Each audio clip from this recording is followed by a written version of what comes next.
Halo, selamat datang lagi di Merdekas dan sebagaimana semua episode-episode yang lain, hari ini kita bakal ngobrolin topik yang seru, yang menyenangkan dan bermakna untuk dipercakapkan, tetapi tentunya juga penting, ada bagian-bagian yang bikin agak resah, agak gelisah, tetapi justru mudah-mudahan ini bisa jadi ruang kita berpikir sama-sama, merasa sama-sama, dan insya Allah ngambil aksi sama-sama. Nah, ngomong-ngomong soal ruang, cocok banget tamunya hari ini. Tamunya hari ini ada Chico Jericho. Hai, halo, Chico. halo. Ini Mbak Ella. ahlinya berbagi ruang loh. Aduh, enggak lah Mbak Ella. Sama-sama nih baru belajar juga. Enggak lah, seneng banget Chico. Makasih ya udah nyempetin datang, udah nyempetin ngobrol sebelumnya udah panjang, ya, tapi panjang ngobrol kali ini aku yakin bakal ngasih perspektif yang agak beda. Soalnya gini, Cik, pada saat ngomong, Chico Jericho, lu peduli pada isu lingkungan, konservasi dan sebagainya, itu tuh nggak semua orang tahu that part of you gitu ya sebelumnya. Walaupun kan sebenarnya udah lumayan lama ya gitu ya. Sebelumnya ngerjain isu ini, tapi yang aku kagum banget juga tuh bukan cuma kampanye, Chico nih model apa ya, bukan influencer, emang udah jadi aktivis lingkungan yang ke lapangan, lihat langsung, belajar gitu ya, yang berinteraksi dengan ya berbagai stakeholder dan sebagainya. Itu tuh dorongannya tuh apa sih yang pertama mikir, gue harus ngerjain ini? Awalnya sih emang aku suka sama alam ya, Mbak Ella. Aku suka sama gajah dari kecil, mungkin karena orang tua aku juga. Dulu waktu aku kecil, kalau liburan gitu kita ke Thailand, kita ngeliat ada gajah, ada apa. Karena ayah lo orang Thailand. Orang Thailand. Nah, mulailah tumbuh aku suka itu sama binatang, sama alam. Dan aku lihat semakin kesini kayaknya banyak interaksi negatif gitu yang terjadi. Terus sebagai seorang aktor dan aku juga punya sosial media, apa sih yang bisa aku lakuin gitu. Mulailah aku coba menyuarakannya dari sosial media. Tapi ketimbang aku berpikir gitu, kalau aku hanya menyuarakan dari sosial media tapi aku tidak langsung ngelihat apa sih sebenarnya yang terjadi di sana, aku nggak menanyakan sama orang yang terkena interaksi negatif langsung, kayaknya kurang sah gitu, kayak kurang valid gitu. Aku pengen tahu langsung apa sih sebenarnya yang terjadi di sana. Tapi itu karena lu senang belajar juga nggak sih? Maksudnya kayak kepo, pengen tahu. Karena rasa penasaran aku sih, iya benar. Terus tapi kalau ngelihat bedanya, Chico, sekian tahun yang lalu, 6 tahun yang lalu deh gitu ya, yang juga udah tertarik sama isu lingkungan, udah dekat gitu ya, misalnya sama gajah gitu dari pengalaman saya, sama Chico sekarang nih, itu ada perbedaan nggak tingkat kepeduliannya, tingkat kegemesannya, atau kayak lebih ngerasain ini urgent banget atau apa, itu apa ya yang personal reasonnya? Pastinya sekarang apalagi post COVID ya, kita ngelihat kayak banyak banget terjadi kayak di sekeliling kita gitu, kayak misalnya kita ngelihat kayak perubahan iklim, kayak emisi karbon dan lain-lain, semuanya kan berpusat pada hutan. Dan aku pikir, apalagi sekarang aku punya anak juga Mbak Ella, aku kepikiran nih gimana nih generasi yang akan datang ketika harus mengalami tantangan yang seperti ini. Apalagi kita sama-sama tahu, sekarang kita bisa lihat kayak flu, batuk, itu semuanya kan berasal dari kondisi udara. Ya, hutan berperan penting untuk penyerapan dan lain-lainnya juga kan Mbak Ella. Gitu. Sebenarnya kita tuh udah ada di situasi krisis, semua dampak buruknya lingkungan tuh udah terjadi, dan itu tentu bikin makin compel gitu ya ke action yang harus dilakukan. Jadi semuanya kayak emang mendukung gitu. Kayak contohnya akhirnya aku bergerak lagi sama WWF, kebetulan kayak semuanya tuh udah align. Aku ngelihat di tahun 2023 tuh aku lihat ada gajah mati lagi gitu.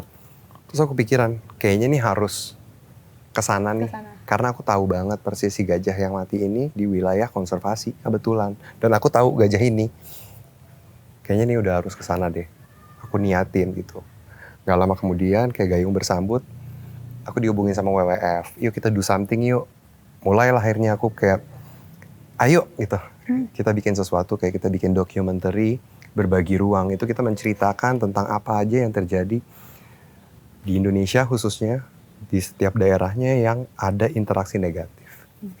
Tadi tuh ya kalau ngelihat kayak nyata anak-anak batuk, pilek gitu ya, nyata panasnya tuh banget lah dimanapun di seluruh dunia. Tapi buat isu-isu yang rada jauh, gajah nun jauh di sana gitu ya, belum kayak kalau kita jalan-jalan di Jakarta nggak mungkin ketemu gajah gitu kan. Nah itu buat ngedeketin itu ke orang-orang yang hidup di kota, orang-orang yang mungkin punya privilege gitu ya sebetulnya untuk nggak setiap saat kena kebakaran hutan gitu ya. Dan walaupun ya udah ada dampaknya juga ke kita, tapi kan dibandingin masyarakat yang marginal, dampak krisis iklim itu buat orang-orang kota dengan kemewahan tuh jauh lebih sedikit. Paling nggak punya AC gitu kan. Kalau kepanasan bisa masuk ke ruangan ber-AC. Itu gimana ya caranya? Apa yang bakal ngegelitik orang tuh untuk, dan apa yang membuat Chiko tuh ya berusaha buat ngedeketin si isu-isu yang kayaknya rada jauh itu ke ruang-ruang keluarga lewat dokumenter dan sebagainya. Salah satu yang aku lakuin upaya yaitu aku bikin dokumenter gitu. Maksudnya kayak impact-nya ketika, contohnya ketika gajah gitu amit-amit sampai punah, sampai nggak ada gajah gitu. Gajah ini kan kayak bisa dibilang ini adalah forest gardener. Dia pelindung untuk menjaga keseimbangan ekosistem. Pohon ini kan penyerapan yang paling bagus ya, apalagi penyerapan karbon dari polusi dan lain-lain. Pastinya kan kita butuh hutan yang sehat ya, seperti itu. Dan teman-teman dan banyak banget pasti kita semua yang di kota ini belakangan ini merasa kayak dikit-dikit batuk, dikit-dikit flu, itu salah satunya kan. Iya betul. Tapi orang kota banyak yang nggak tahu hutan juga. Aku masih suka ketemu anak-anak lewat semak belukar. Hutan, apa yang kayak, bukan hutan kali. Ilalang, tumbuh liar. Tapi nggak, itu untuk ngebayangin kayak segitu jauhnya loh. Kadang-kadang antara semua kondisi hidup kita gitu dengan alam. Makin jarang kan, Chiko kayak. Aku baru kemarin nanya sama murid-murid kayak siapa yang sama mama papanya weekend kemarin kayak keluar, lihat pohon, lihat langit, dan sebagainya. Jadi koneksi antara manusia sama alam tuh emang makin lama tuh makin jauh gitu rasanya. Ngerasa gitu juga nggak? Tapi aku ngelihat ya, misalnya aku ngelihat di sosial media gitu, kayak Gen Z atau millennials, itu kayak mereka sekarang memilih banyak banget kayaknya, nggak sedikit dari mereka yang memilih untuk mencari tempat liburan atau yang dibilang healing, itu ke alam. Ada yang namanya glamping sekarang kan, makanya kan bukan camping tapi glam camping gitu. Masih ada inilah, nggak terlalu. Benar, aku sempat ngobrol juga tuh, Mbak Ella, tanya kenapa milih liburan kayak gini gitu. Aku tanya lah, ngobrolnya pengen tahu apa sih, pengen dapat experience apa. Enak di sini, jauh dari bising, jauh dari kemacetan atau nggak ada sinyal. Iya betul. Karena biasanya justru kayak terkoneksinya dengan ya itu ya segala macam yang ada di sosial media, internet dan sebagainya, tapi koneksi sama alamnya. Betul. Kadang yang aku rasain juga ketika aku pergi gitu ke konservasi gitu, aku kayak bisa ngerasain lagi kayak beberapa tahun yang lalu, kayak slow living. Iya. Dan itu enak banget ya. Wah ya. Jadi kabur ya. tapi kan kita mengerjakan sesuatu yang baik lah. Ya. Ini berarti cara kabur yang produktif. Tapi nggak, aku ngelihatnya tuh apa ya, kita tuh underestimate kebutuhan kita sebagai manusia untuk dekat dengan alam, untuk kayak injek tanah gitu ya, untuk kayak megang batang pohon, untuk dengar suara angin, untuk ngelihat itu tadi kayak wah gajah tenang banget hidupnya gitu ya, mengamati, mengobservasi. Itu tuh kayak pengalaman hidup manusia yang sebenarnya mungkin ya di generasi-generasi sebelumnya tuh mereka dekat banget berbagi ruang itu gitu ya. Yang sekarang tuh jadi kayak ada segregasi dan kita jadi kayak kehilangan kemanusiaan kita. Aku ingat banget ada ayahku, Abi, nulis buku soal Islam dan lingkungan, dan dia tuh ngasih ilustrasi bagus banget. Jadi kayak manusia yang nggak deket sama alam, sama lingkungannya tuh kayak kepompong yang gagal jadi kupu-kupu gitu loh. Sebab dia kayak hidupnya ya sama apa ya di dalam kepompongnya sendiri, dia nggak ngerasain interaksi yang kayak begitu luas sama si alam raya gitu. Nah ini yang kayak sebenarnya kan di berbagi ruang kita pengen ngingetin lagi sama hakikat itu gitu ya. Betul.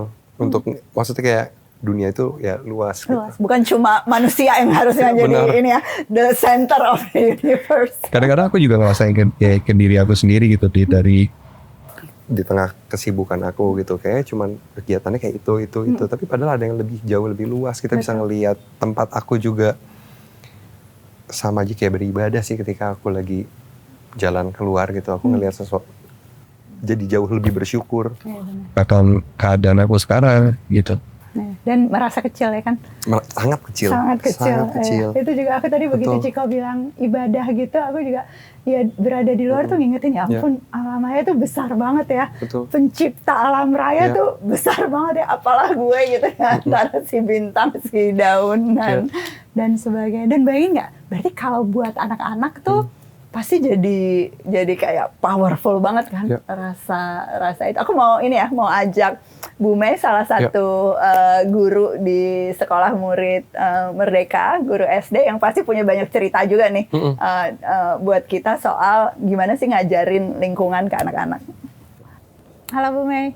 Halo Bu Ella. Apa kabar? Baik, alhamdulillah. Bu Ella gimana sama Kak Ciko? Halo Bu Mei, baik. Kita kalau ibu guru dipanggilnya Bu ya kalau di Betul. Kalau di sekolah anak-anak Bu.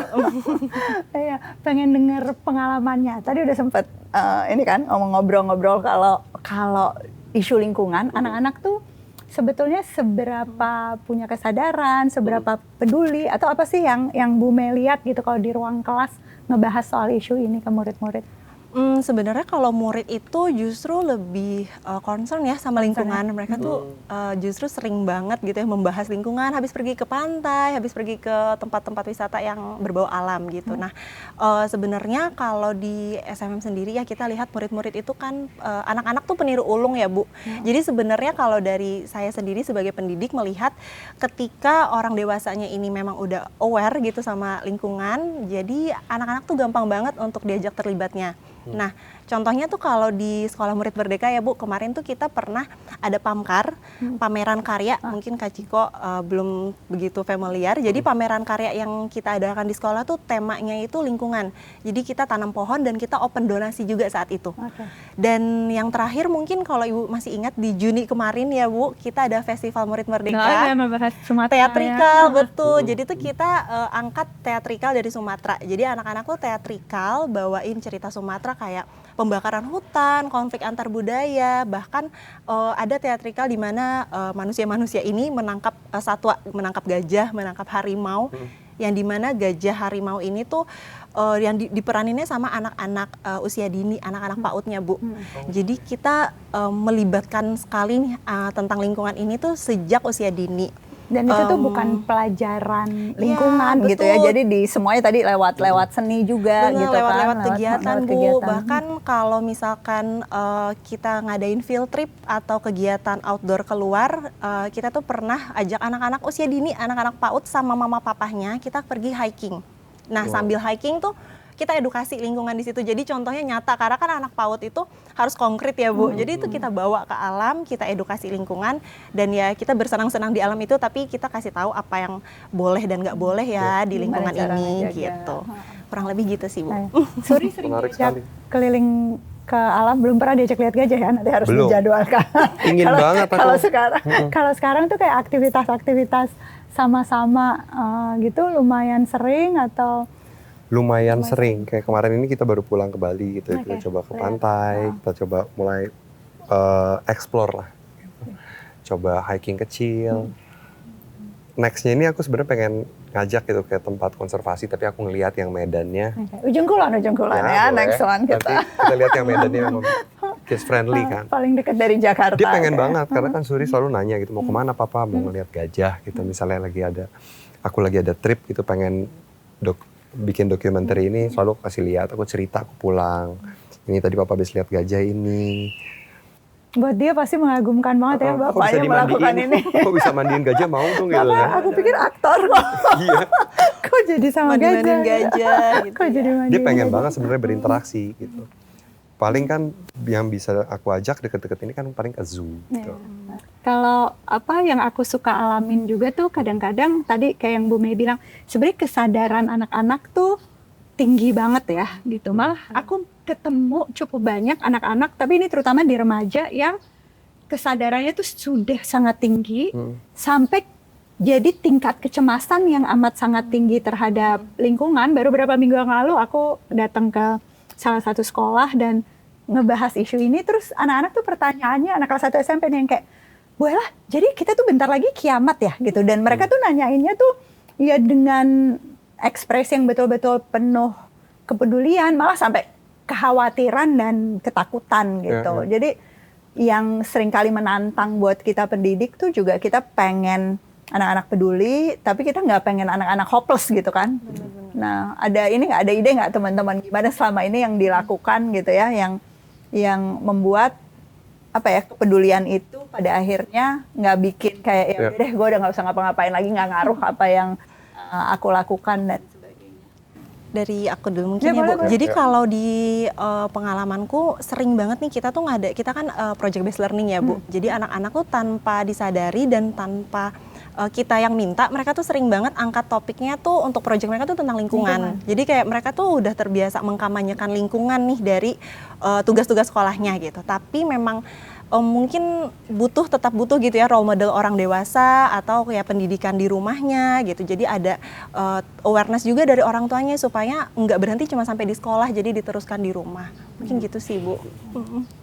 Kalau dari aku ya mungkin kayak misalnya aku ke Suri ya, gitu aku ya mulai coba berinteraksi, maksudnya kayak coba memberikan pengertian. Misalnya di rumah kan kita punya peliharaan gitu, Nabul, kita punya kucing gitu.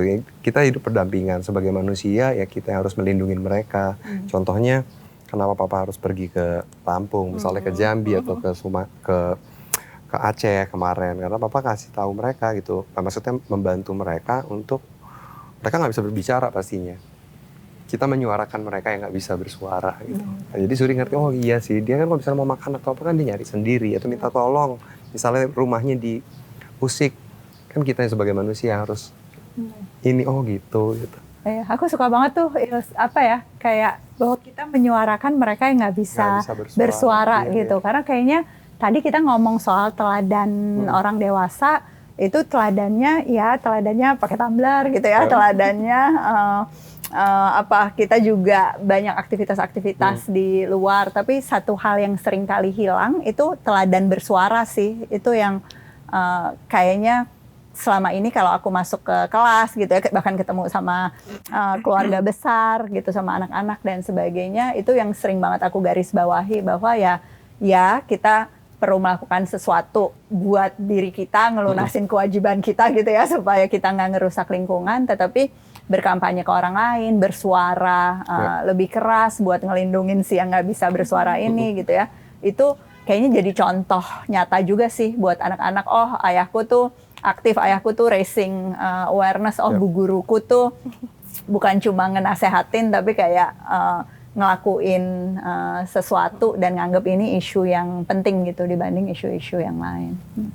Saya merasa yang tadi ya, ini terkait dengan seberapa berarti penting banget gitu ya kalau hal ini tuh bukan cuma di sekolah gitu, atau bukan cuma mengandalkan aktivis-aktivis, tapi juga harus di rumah gitu. Nah, kira-kira tanggapannya gimana? Karena kalau kita lihat anak-anak di kota ini kan memang terlahir di ekosistem buatan ya, Bu, yang bahkan mereka tuh adaptasinya justru sama hal-hal yang udah serba instan. Jadi kira-kira punya tips nggak gitu, gimana sih caranya gitu, mungkin melakukan pengenalan atau pendidikan lingkungan biar bisa berbagi ruang, tapi itu ke anak gitu, biasanya gimana sih nih? Pertama sih aku ngelihatnya kalau lingkungan kota tuh juga sebenarnya isu lingkungannya kan banyak banget gitu ya. Jadi maksudnya ada isu lingkungan yang terjadi di area konservasi di Sumatera, tapi kayak isu-isu tadi, polusi udara, isu sampah gitu ya.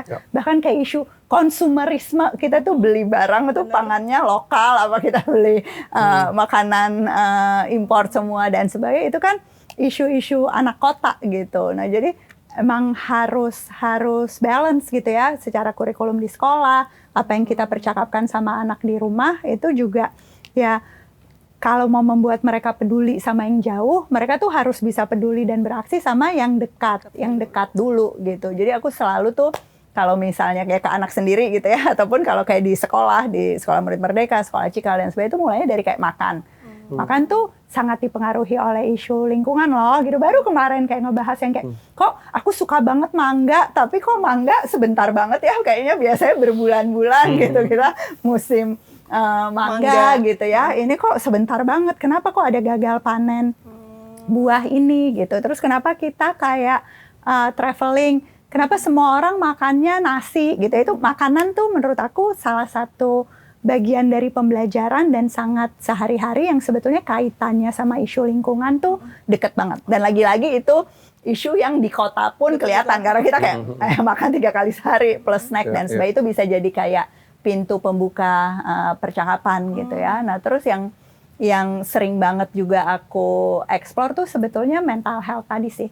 Kalau anak sekarang kan kesadarannya sama emosinya gitu ya. Aku sumpek banget, aku kayak sebel, aku kayak lagi marah gitu ya, aku lagi sedih gitu dan sebagainya. Itu kayaknya kita lumayan sering tuh ngomongin itu sama murid-murid sama anak. Nah tapi tadi ngaitin, oh kalau kamu suntuk tuh sebetulnya salah satu caranya keluar loh, lihat yang hijau-hijau gitu ya. Alam gimana sebenarnya apa ya, balancing aktivitas main air gitu ya, main tanah dan sebagainya, itu membuat pengalaman sensoris kita jadi lebih kaya, terus juga emosi kita tuh jadi lebih tenang gitu. Nah itu kadang-kadang tuh orang tua atau guru suka lupa tuh yang bagian itu, betapa lingkungan tuh jadi faktor yang menguatkan emosi kita, bahkan ada risetnya ya, si efek lingkungan segala polusi itu tuh katanya ngerubah struktur otak kita. Itu yang kayak mungkin ya kayak agak terlalu advance buat sebagian orang, tapi kayak secara neurologis tuh kalau kita nggak memperbaiki isu lingkungan, itu tuh struktur otak manusia tuh bisa berubah total karena dampak dari segala macam krisis iklim. Tapi itu kalau sama anak-anak takut kali ya, diajak ke yang dekat-dekat lah soal makan, soal emosi dan sebagainya. Pendekatannya menarik banget itu ya, kalau misalnya kita ngobrol soal makanan ya. Deket banget ternyata dari yang sehari-hari gitu ya, yang sering kita temui.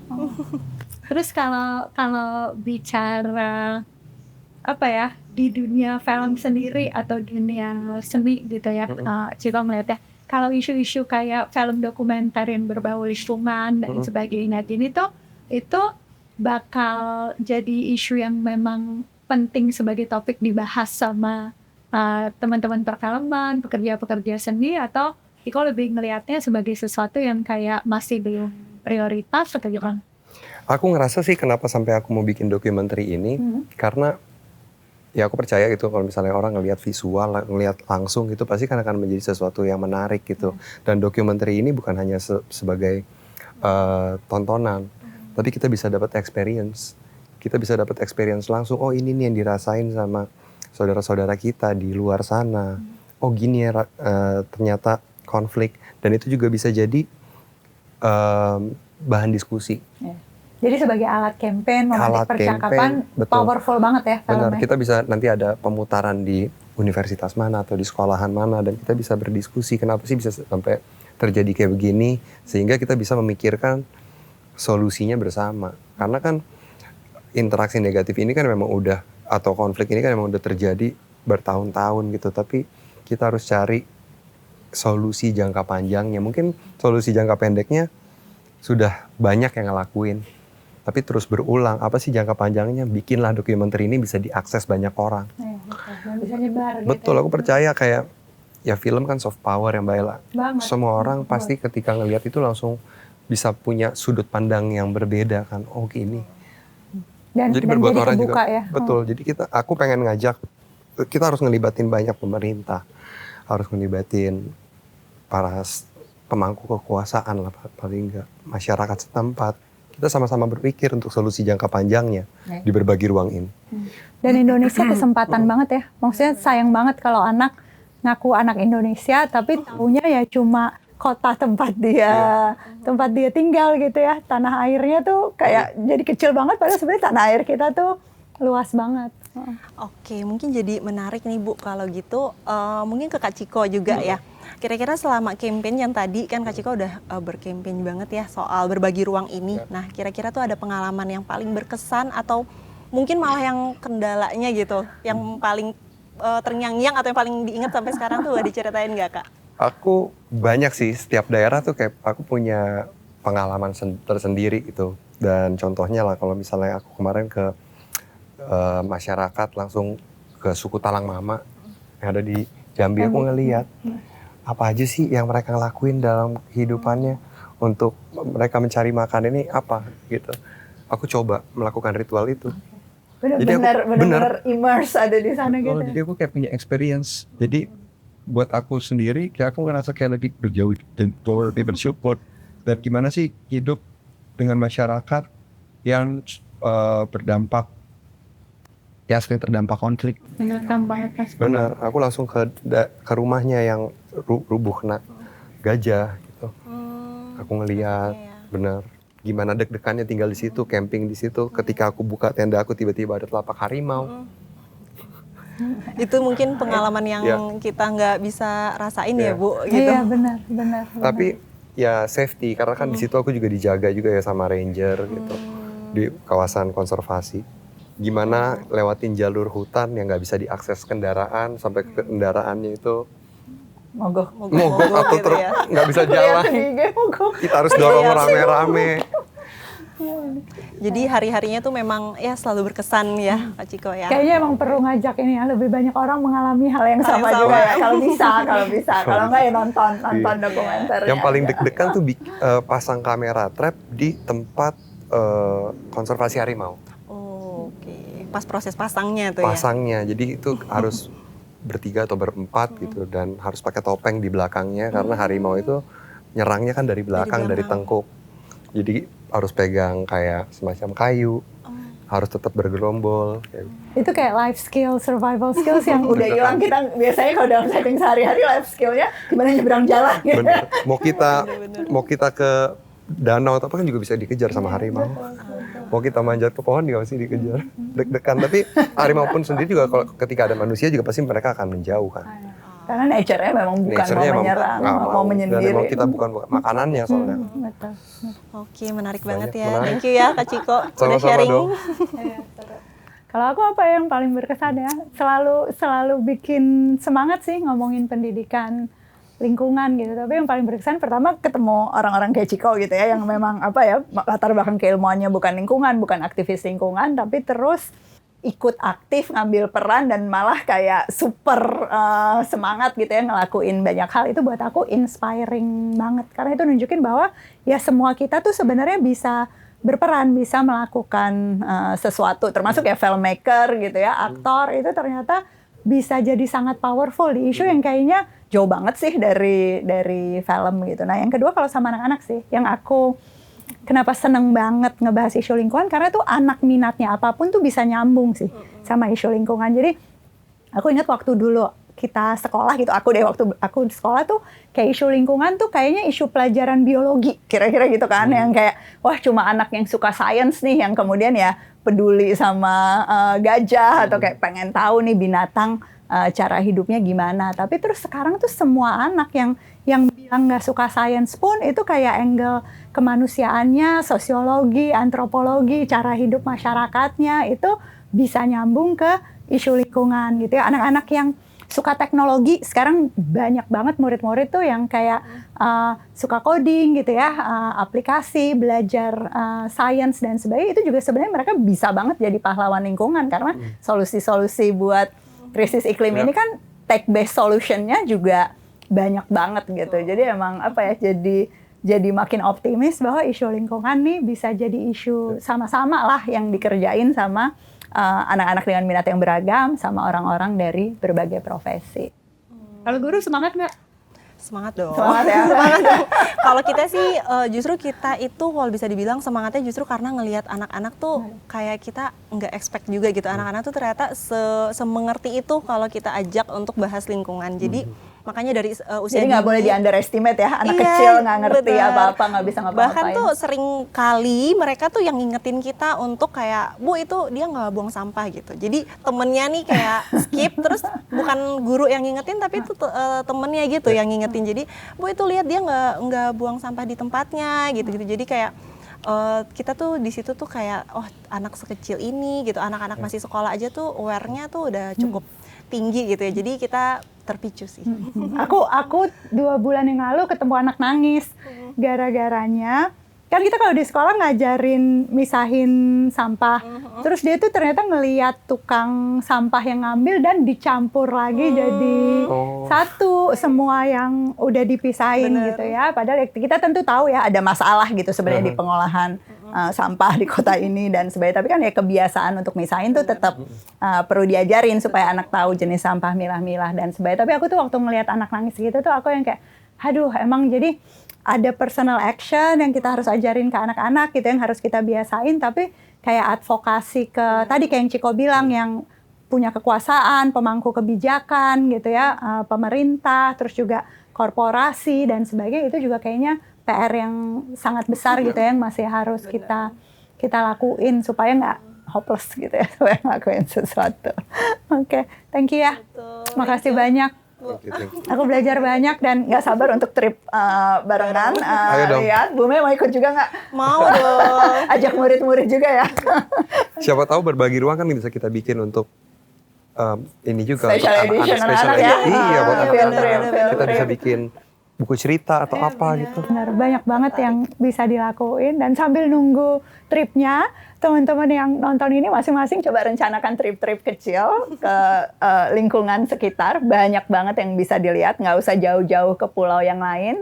Banyak pengalaman-pengalaman. Kalau yang tinggal di Jakarta kayak saya, udah ke hutan bakau atau belum, udah ke tempat pengolahan akhir sampah atau belum gitu ya. Banyak banget tempat-tempat yang bisa dikunjungin kalau guru-guru buat field trip. Terus juga tentu banyak cerita yang bisa dibagikan dan bisa ngebagiin video ini juga buat memantik percakapan yang bermakna di kelas masing-masing, di ruang keluarga masing-masing. Terima kasih teman-teman yang udah nonton. Makasih banyak Ciko, Sama-sama. Guru Mei Baiklah, udah terima kasih. berbagi di Terima kasih sini. banyak, Ciko. Ya, sampai ketemu ya di Merdekas berikutnya. Dan kalau ada aksi-aksi yang menarik yang bermakna buat lingkungan, jangan lupa diceritain juga nanti ke akunnya WWF juga. Thank you.